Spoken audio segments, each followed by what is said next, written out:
faire de l'argent en cinéma, mais à sa façon, vous allez comprendre. Il a finalement été arrêté par la GRC parce que Jean-François, il vendait des DVD contrefaits. Oui, c'était tout un commerce, Pierre. Plus de 2000 titres étaient disponibles à sa clientèle. Il était même prêt à répondre aux demandes spéciales, y compris les toutes dernières nouveautés actuellement en salle. On entendait récemment que Montréal était l'une des plaques tournantes du piratage de films. Vous allez le voir, la saisie d'aujourd'hui en est une preuve éloquente. Voici le nouveau Harry Potter. Non, vous ne rêvez pas, il vient à peine de sortir sur les écrans vendredi dernier, qu'il est déjà disponible en DVD. Quelqu'un l'a filmé secrètement et rendu disponible pour téléchargement sur Internet. On a eu confirmation que, peut-être pas toutes les copies, mais une des premières copies qui est apparue sur Internet était une copie qui provenait d'un cinéma de la région de Montréal. Celui qu'on voit présent. Oui. Ce film faisait partie des 2000 titres saisis chez un résident de Montréal. Les policiers de la section des enquêtes fédérales de la GRC ont mis 1 an pour coincer un homme qui vendait des DVD contrefaits. Téléchargés sur Internet, ils étaient gravés avec un brûleur et vendus. L'individu s'affichait sur Internet et il distribuait également des cartes d'affaires dans différents lieux publics de la région de Montréal. Plusieurs des titres offerts sont des films actuellement sur les écrans. Il était facile de voir qu'on avait affaire à du matériel contrefait. Sur le DVD, c'est écrit DVDR anglais, chose que vous ne verrez jamais sur un original, évidemment. Et si vous regardez de plus près au niveau du couvert, c'est que les petits caractères dans le bas sont presque illisibles. Donc, ça démontre vraiment la piètre qualité là, du produit. Là. La contrefaçon de DVD est un crime qui coûte cher à l'industrie. À travers le monde, on parle de milliards. Au pays, on constate une croissance. L'an dernier, on avait saisi 40 000 DVD contrefaits. Cette année, on s'attend à en saisir un demi-million. De l'argent qui ne va pas dans le fonds pour la production cinématographique canadienne. Ce n'est pas seulement les studios américains qui, dans la majorité des cas, sont lésés. C'est toute l'industrie, même l'industrie locale qui est lésée. Ce sont là les seuls arguments qui pourraient faire réfléchir ceux qui encouragent ce marché noir, puisque l'achat de matériel contrefait n'est pas considéré comme un acte criminel. Jean-François Guérin, TVA, Montréal. Mais justement, Claude, les tribunaux qui commencent à être très sensibles à ce fléau du piratage et de la contrefaçon. Aujourd'hui même, Pierre, on a assisté à une première. La Cour supérieure a condamné 4 revendeurs de CD contrefaits à payer des dédommagements à des producteurs de disques. La Disque, vous savez, est convaincue que ce jugement va faire diminuer considérablement le piratage des CD au Québec.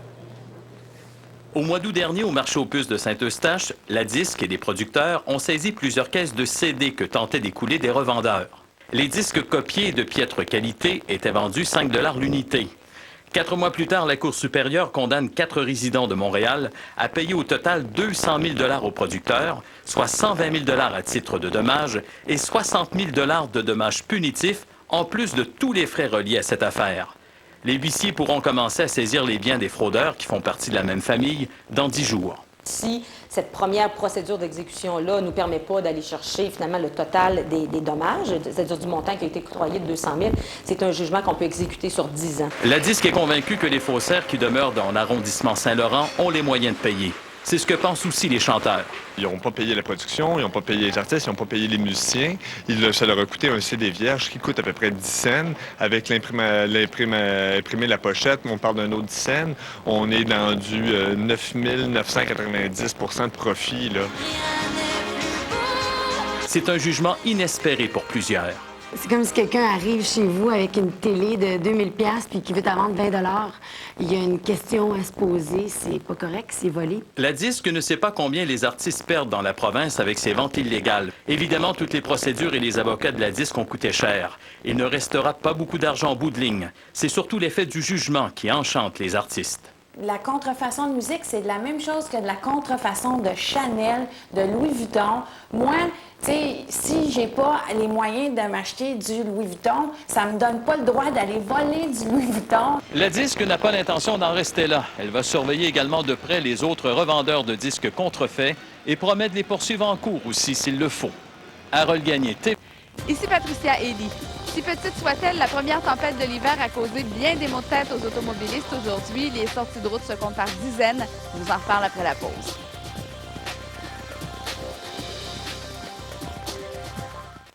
Bijouterie Paul Bellemare.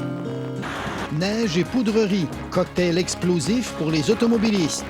Si on avait des tempêtes de sable, personne n'aurait pensé au hockey, hein? Rafting Matawan, à peine interpellé par le rapport sur la tragédie de la rivière Magog. On s'entend pour dire que c'est une photo de l'événement. L'entraîneur Martin Croteau a fait sienne la tradition de la Thanksgiving, bien garnie de football. Il n'y a que moi qui est assez fou pour prendre des congés pour regarder le football à la TV un jeudi après-midi. Et demain, à la météo, ce sera encore une fois venteux et nous allons recevoir de la neige.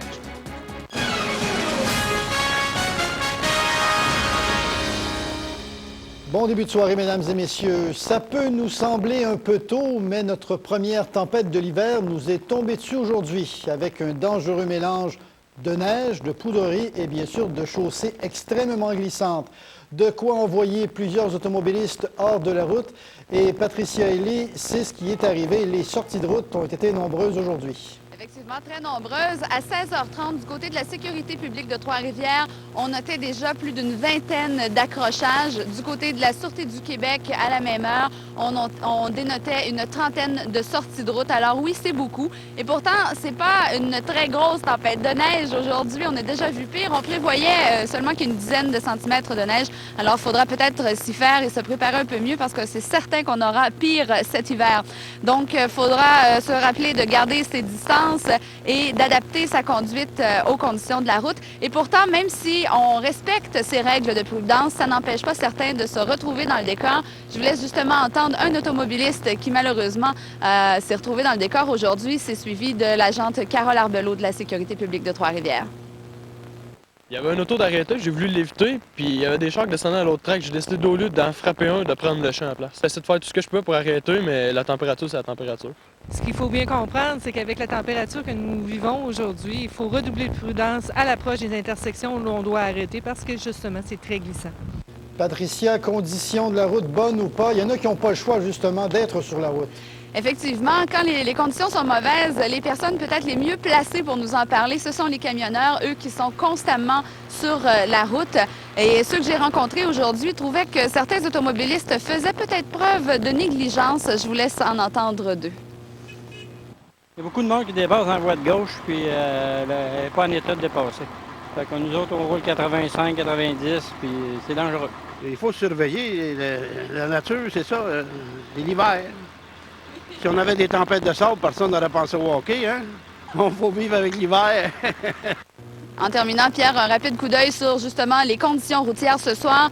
Que ce soit l'autoroute 55, l'autoroute 40, la route 155, la route 138 ou la route 132, bien, c'est pas tellement compliqué, c'est enneigé et la visibilité est réduite partout. Alors, si c'est le temps d'être prudent, c'est ce soir le bon temps. Merci beaucoup, Patricia. Au revoir. Je vous rappelle donc qu'on dénote, on enregistre une cinquantaine d'accrochages et de sorties de route à travers toute la région. C'est là un bilan qui nous vient de la Sûreté municipale de Trois-Rivières, de la Sûreté du Québec. Et Martin Levrault, c'est pas nécessairement fini du côté des chutes de neige. Non, Patricia le mentionnait tout à l'heure, bon, une dizaine de centimètres reçus, mais ça tombe encore et on en prévoit pour ce soir l'année prochaine. Donc, selon les secteurs sur le Mauricie, c'est 15 à 20 centimètres de neige d'accumulation totale. Et la neige, on va en recevoir encore demain, à moins grande quantité, vous allez dire, mais ce qu'il faut retenir, c'est les vents. Il y a toujours ces rafales de vent de 50 à 60 km à l'heure. Demain, ce sera la même chose. Donc, ce sera peut-être encore difficile sur les routes demain. Je vais vous donner plus de détails dans quelques instants concernant la météo. À plus tard, Martin. Voilà. La petite entreprise de la région spécialisée dans l'organisation de descentes de rivières, Rafting Matawan, devenu Centre d'aventure Matawan, est à peine interpellé dans le rapport du Bureau de la sécurité dans les transports, rapport concernant un accident mortel survenu à Sherbrooke l'an dernier. Un conseiller municipal, Réal Carbonneau, est mort lors de la descente inaugurale d'un nouveau service offert par l'entreprise. Le propriétaire du centre d'aventure Matawan avait l'air serein. Il donnait même une formation sur l'industrie et du tourisme d'aventure lors de notre passage. Le Bureau de la sécurité dans les transports n'entache pas sa réputation. Il n'y a pas eu réellement de surprise. Hein? On s'entend pour dire que c'est une photo de l'événement, donc ils ont reconstitué l'événement. Le 19 juin 2004, un groupe d'hommes d'affaires et d'élus municipaux descendait la rivière Magog à Sherbrooke pour la première fois. Le centre d'aventure Matawan agissait à titre d'expert. 2 descentes exploratoires ont été effectuées. On a jugé le tout sécuritaire. Le jour de la descente, un radeau a chaviré, un homme a péri. On s'est aperçu qu'il manquait à l'appel 25 minutes après le chavirement. Un délai trop long, selon le Bureau de la sécurité dans les transports. Le moment où on a pu établir qu'il manquait un passager a été étiré dans le temps. Habituellement, peut-être pas habituellement, mais ça aurait pu être plus court. Quand il y a un chavirement de bateau, le temps que toutes les équipes de secours récupèrent les gens, qui fait la constatation, le décompte et que tout le monde réussit à se parler, hein, c'est pas en ville sur un téléphone cellulaire, donc la communication est plus difficile. Une fois qu'on a établi ça, ça prend 25 minutes. Si personne n'est à blâmer, c'est qu'aucune réglementation ne régit les descentes en rafting. Ce qui est absent, c'est des réglementations ou des normes obligatoires. Donc, effectivement, n'importe qui peut se partir une entreprise de rafting puis opérer un rafting. L'organisme Écotourisme Aventure, qui regroupe les entreprises de rafting, fait des pressions auprès de Transport Canada pour qu'il y en ait une. Éric Duchesneau regarde maintenant vers l'avant, même si une poursuite provenant de la famille de la victime lui pend toujours au bout du nez. Il lui semble maintenant qu'elle se conclura par un règlement hors cours. Cet accident n'aura finalement pas terni l'image de l'entreprise. Au contraire, les affaires ont augmenté au cours de la dernière année. Julie Grenon, TVA Trois-Rives. Pour les agriculteurs d'ici, le débat sur le tracé de l'autoroute 30 au sud de Montréal rappelle celui sur le dézonage des terres de Bécancour il y a plus de 40 ans pour y installer le parc industriel. Le monde agricole s'en est rappelé aujourd'hui à l'occasion du passage à Bécancour de la croisade contre le gaspillage des terres agricoles. Ce tracteur agricole roule vers Québec depuis mardi. Il est envoyé par l'UPA de Saint-Jean-Valleyfield qui veut dénoncer le gaspillage des terres agricoles par le gouvernement du Québec. C'est pour montrer à la population qu'on est après perdre les meilleures terres alentour de toutes les grandes zones industrielles qui est important de conserver pour nourrir la population. La croisade a fait un arrêt à Gentilly, où elle a reçu l'appui de l'UPA du centre du Québec. Ce que vivent ces gens-là dans Montérégie, c'est la situation que vivent en certains autres milieux où la préoccupation du maintien des terres agricoles devient un souci moins, on dirait, importé au niveau des gouvernements. À peine 2 % du territoire québécois est cultivable et le tracé du prolongement de l'autoroute 30 au sud-ouest de Montréal prévoit sacrifier plus de 500 hectares de sol cultivable. Les agriculteurs privilégient un autre tracé, celui de la route 132. Même dans une situation où il y a un besoin de prolongement, nous autres, ce qu'on dit, c'est essayer de ne pas le gaspiller inutilement. À Bécancour, on se souvient d'une erreur qu'on ne voudrait pas voir se répéter ailleurs. Il y a plus de 40 ans, 66 familles perdaient leurs terres pour la création d'un projet de grande sidérurgie qui n'a finalement pas vu le jour. Aujourd'hui, le parc industriel qui a pris sa place est toujours inoccupé à 80 %. Dans les années 60, où il y a eu un dézonage massif de 3000 hectares, mais à ce moment-là, la commission n'existait pas. On a la loi, mais le gouvernement bafoue la loi. Même si la commission a dit non, ils ont, par une décision ministérielle, un décret, ils ont décidé de passer par-dessus la commission. La Commission de protection du territoire agricole ne s'est d'ailleurs pas encore prononcée sur le dézonage du tracé d'un autre prolongement de l'autoroute 30, mais le projet est déjà annoncé. Les membres de la croisade seront à Québec mardi prochain, où ils comptent livrer leur message au premier ministre lui-même. Ghislain Morissette, TVA, Bécancour. Et ce sujet fait l'objet de notre question du jour. Nous vous demandons, protège-t-on suffisamment les terres agricoles au Québec? Vous répondez sur notre site Internet hm.tva.ca. Jusqu'à maintenant, 73 % des répondants ont dit non. Le ministère de la Sécurité publique se refuse à commenter les allégations d'agression sexuelle formulées à l'endroit d'un agent de détention trifluvien par l'ex-gardienne Caroline Laroche. Celle-ci subit actuellement un procès pour avoir tenté d'introduire de la drogue à la prison. La porte-parole indique que le ministère réagira si c'est nécessaire à la fin du procès. Caroline Laroche n'a jamais porté plainte officiellement pour cette prétendue agression et il ne semble pas qu'elle soit décidée à le faire. Ici Louis Cloutier. La Thanksgiving est une fête sacrée pour les Américains. Elle l'est tout autant pour l'entraîneur de football trifluvien, Martin Croteau. On le rencontre dans son salon dans quelques instants. Je me souviens pas d'en avoir raté un, au moins les 20 dernières années. Je suis pas mal sûr. Ameublement Tanguy vous offre sa carte de Noël remplie d'aubaines du temps des fêtes. Avec cet écran plasma Samsung 42 pouces, 2399 ou 36 versements de 66 $. En plus de la livraison gratuite, acceptez nos meilleurs souhaits du temps des fêtes. Le Yeti, votre spécialiste plein air et ski de fond depuis 30 ans, vous invite à découvrir la nouvelle collection Salomon. Profitez également de la vente pré-saison avec des rabais sur une sélection d'accessoires et de ski de fond. Le Yeti, Trois-Rivières et Shawinigan.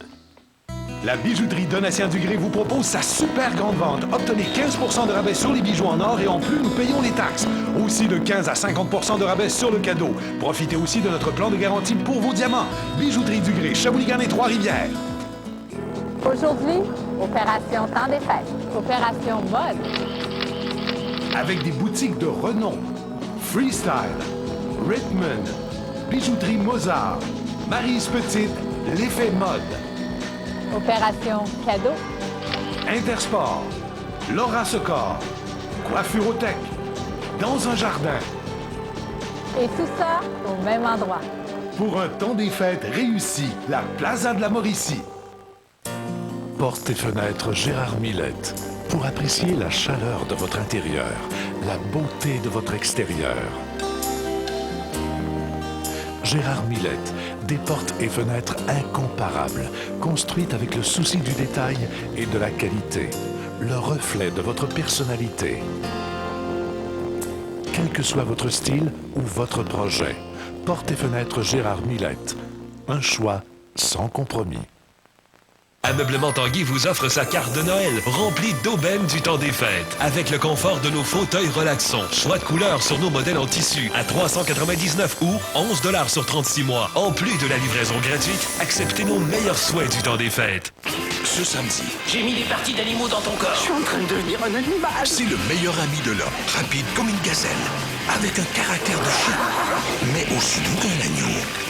C'est un drôle d'animal, ce samedi 18h30.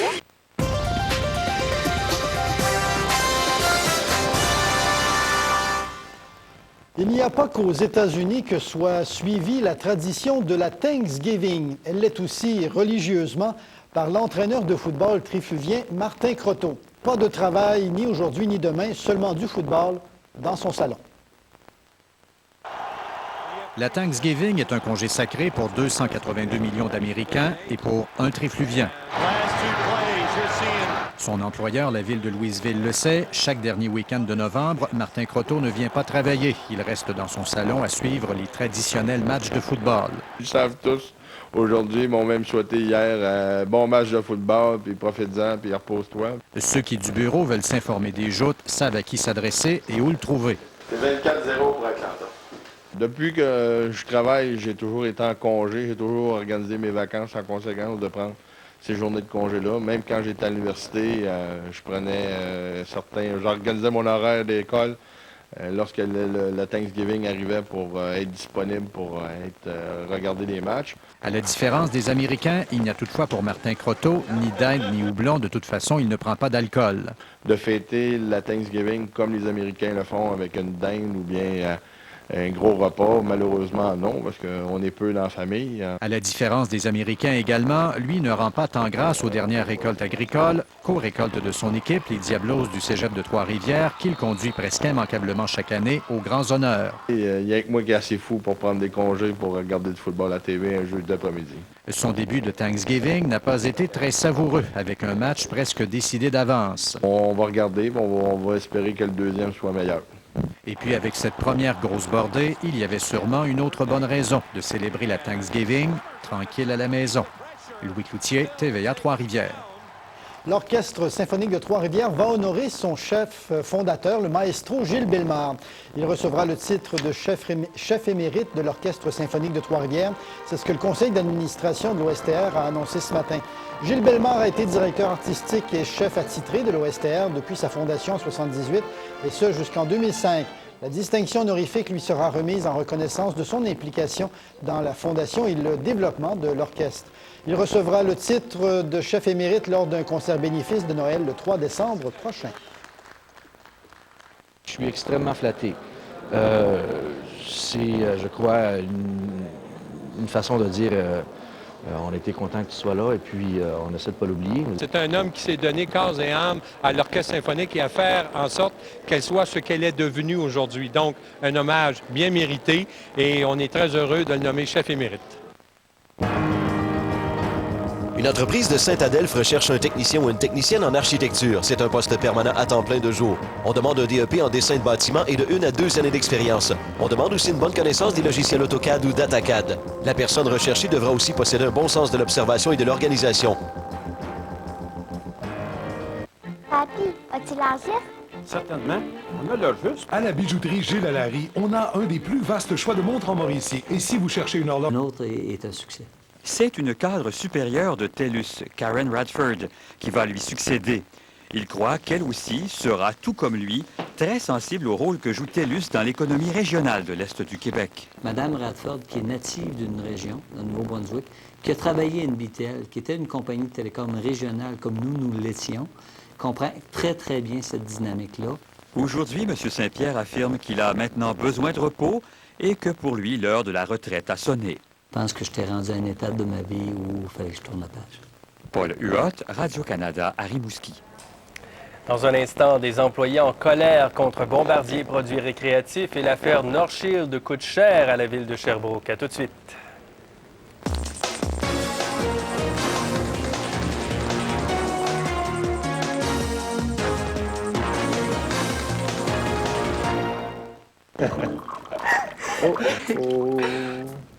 Ces contenants ne contiennent aucun produit pétrolier. C'est un plastique qui est issu du sucre du maïs, qui est fermenté. On passera les données techniques. Disons qu'on obtient un polymère de plastique qui a les mêmes facultés mécaniques qu'un polymère régulier, mais qui est 100% compostable. Si le plastique traditionnel prend une éternité à se décomposer, c'est tout le contraire avec ce nouveau plastique à base de maïs qui ne laisse aucune trace, outre l'eau et le gaz carbonique, au terme du processus de compostage. Dans le cas de ce produit-là qui est compostable, on peut facilement dire que ce produit-là va être dégradé en moins de 100 jours ou 100 jours maximum dans un compost industriel. De surcroît, le nouveau plastique appelé PLA concorde avec les efforts mis de l'avant pour gérer les matières résiduelles de façon plus efficace, dit-on, chez Cascade. Dans tout ce qui est la gestion des matières résiduelles au Québec, on trouve que l'idée d'avoir un contenant qui puisse être réutilisé dans le compost, c'est une merveilleuse idée déjà et d'une. De deux, c'est quelque chose qui va pouvoir aider beaucoup de gens qui ont des produits à valeur ajoutée à avoir un packaging qui puisse être adapté à leurs produits. Ça peut être utilisé pour tous les produits frais, ça peut être utilisé pour les noix, pour les bonbons, pour les peanuts, tout ce qui est des produits froids. Si le nouveau produit coûte un peu plus cher que le plastique traditionnel, on demeure convaincu chez Cascade de la viabilité du processus de commercialisation. On sait qu'il y a plusieurs millions de contenants qui sont écoulés chaque année au Québec. Si on pouvait prendre une part de marché qui soit peut-être de 10% de ça dans les contenants de PLA, dans la niche de produits qui nous intéresse, ce serait déjà très bien. Jean-François Dumas, Radio-Canada, Drummondville. Au retour, dans quoi faut-il investir? Les conseils de notre expert François Rochon.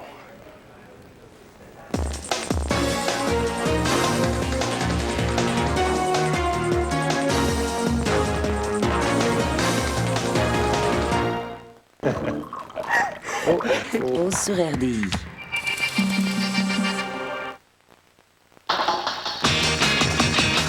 Des Lions avaient l'esprit à la fête, malgré l'affiche pure luisante de 4 victoires seulement en 10 matchs de leurs Lions. Les visiteurs...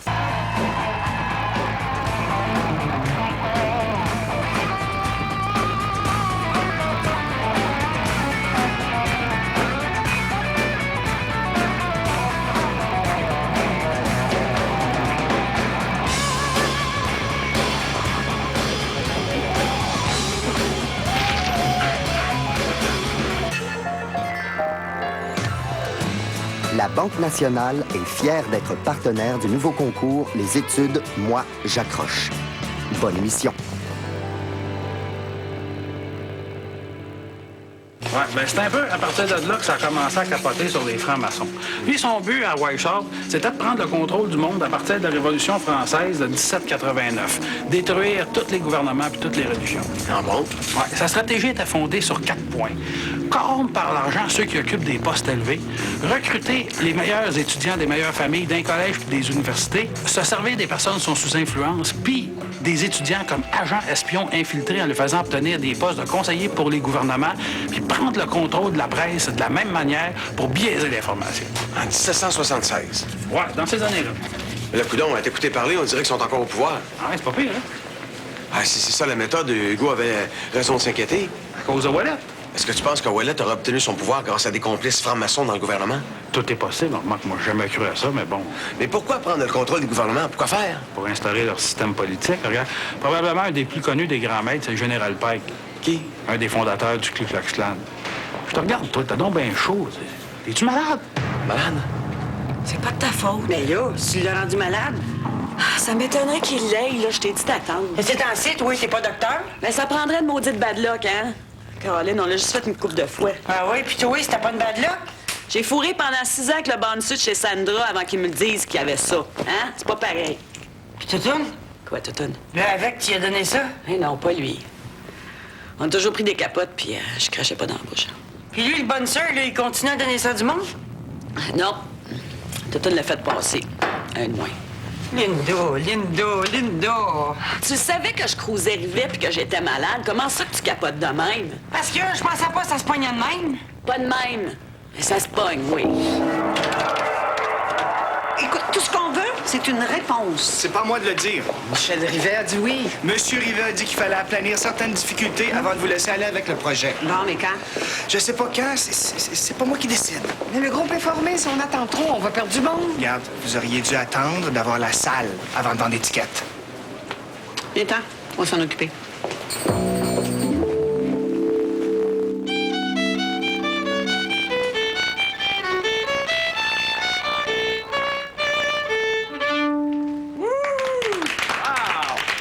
OK, gang, on va prendre la période pour s'exercer, OK? Wow! Tu joues super bien! Pas tant que ça.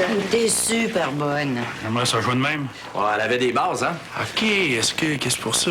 Pourquoi tu le disais pas? Ça me tentait pas. Là, ça t'épelle, là, tu te prives de ce que t'aimes. J'aime jouer, mais pas les cours. Elle est hors niveau. Non, c'est normal, je te l'avais dit. Non, tu comprends pas. Elle est trop forte pour mon groupe. Émilie, pourquoi tu fais ça? Moi, là, je donnerais n'importe quoi pour avoir un talent comme que toi. Ouais, si tu te fasses passer